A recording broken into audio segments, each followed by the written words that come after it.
Marcus Aurelius had a best friend. Epictetus had students he deeply cared about. Seneca wrote hundreds of letters to the people he loved. Wait, weren't the Stoics supposed to be emotionless robots who didn't care about anyone? Not even close. And what they discovered about human connection might completely change how you approach your relationships today. Here's the thing, we live in the most connected era in human history, yet loneliness is at an all-time high. We have thousands of followers but feel like nobody really knows us. Sound familiar? 2,000 years ago, the Stoics were asking the same questions. How do we form meaningful connections? How do we love people without losing ourselves? And how do we handle the pain when those connections end? Today we are diving deep into something most people get completely wrong about Stoicism. Because the Stoics didn't reject human connection, they mastered it. And by the end of this video, you'll have 3 practical strategies you can use today to build deeper, more resilient relationships. But first, let's destroy the biggest myth about Stoicism. When most people think of Stoicism, they picture Mr. Spark or some cold CEO who never smiles. 0 emotions. 0 attachments. Just pure logic. But here's what actually happened. Marcus Aurelius, the most powerful man in the world, wrote in his private journal about how grateful he was for his teachers, his family, even his difficult colleagues. He wrote, "From my mother, I learned reverence and generosity, and to abstain not only from doing evil but even from the thought of doing it." Seneca wrote passionate letters to his friend Lucilius, offering comfort, advice, and genuine affection. He said, "I want you to share my life, and I yours. We'll grow stronger together." Epictetus taught his students that we are fundamentally social creatures. We are like parts of a single body. What affects one person affects us all. So what's the real Stoic view on relationships? It's this: care deeply. Attach wisely. Release gracefully. The Stoics believed personal connections were essential to a good life. But they had a radically different approach to how we connect.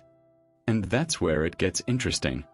The Stoics gave us 3 powerful principles for building meaningful relationships. And I'm going to show you how each one applies to your life right now. Principle: recognize what you control. Here's where most relationships fall apart. We try to control things we can't control. We can't control if someone loves us back. We can't control if they stay in our lives forever. We can't control their moods, choices, or reactions. Epictetus put it simply: some things are within our power, while others are not. But here's what we can control: our intentions, our actions, how we show up, the effort we give, our response when things get hard. Imagine your best friend is going through a tough time and starts pulling away. You can't control their healing process. But you can control showing up with compassion. You can send that text, "I'm here when you're ready." You can respect their space while staying present. That's your power. Focus on being a good friend, not on having a perfect friendship. Principle: practice sympathia, interconnectedness. The Stoics believed all of humanity is connected like parts of one body. Marcus Aurelius wrote, "What's bad for the hive is bad for the bee." This isn't just philosophy. Our brains literally mirror the emotions of others. So here's the practical shift. Ask yourself, what can I contribute? Not what can I get? Instead of asking, who can help my career? Ask, how can I help this person succeed? Instead of what do I gain from this friendship? Ask, how can I make this person's life better?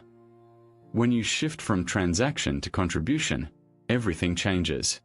And ironically, you end up receiving far more. Principle: amor fati, love your fate. Amor fati means accepting that every person who enters or leaves your life does so for a reason, not because of destiny, but because that's reality. Someone you loved leaves. A friendship ends. A family member passes away. Marcus Aurelius said, "Accept whatever comes to you woven in the pattern of your destiny, for what could more aptly fit your needs?" How can you love losing someone you care about? Amor fati isn't about pretending pain doesn't exist. It's about recognizing that grief proves love existed. Honor both. When Seneca lost a close friend, he wrote, "I have lost a friend, but I once had him, and that is worth more than never having known him at all." Every connection, even the painful ones, shapes who you become. Instead of asking, "Why did this happen?" ask, "What can this teach me about loving better?" Okay, philosophy is great. But how do you actually use this in real life? Here are 3 practices you can start today. Practice the morning reflection. Every morning ask yourself, who needs my attention today? How can I show up as my best self for them? What can I not control about this person that I need to release? You stop reacting. You start intentionally showing up. Practice the evening examination. Ask yourself, where did I connect meaningfully today? Where did fear or ego damage a relationship? What will I do better tomorrow? This is about learning and growing. Practice memento mori. Marcus Aurelius would remind himself, this person won't be here forever. This moment won't last. Before bed, imagine, this could be the last time I see this person. Not to be morbid, but to be present. Suddenly the small arguments don't matter. The grudges dissolve. You hug a little longer. You listen a little deeper. Love like you understand how precious this is. Here's what I want you to remember. The Stoics weren't emotionless. They felt everything. But they understood something crucial. Connection without wisdom leads to suffering.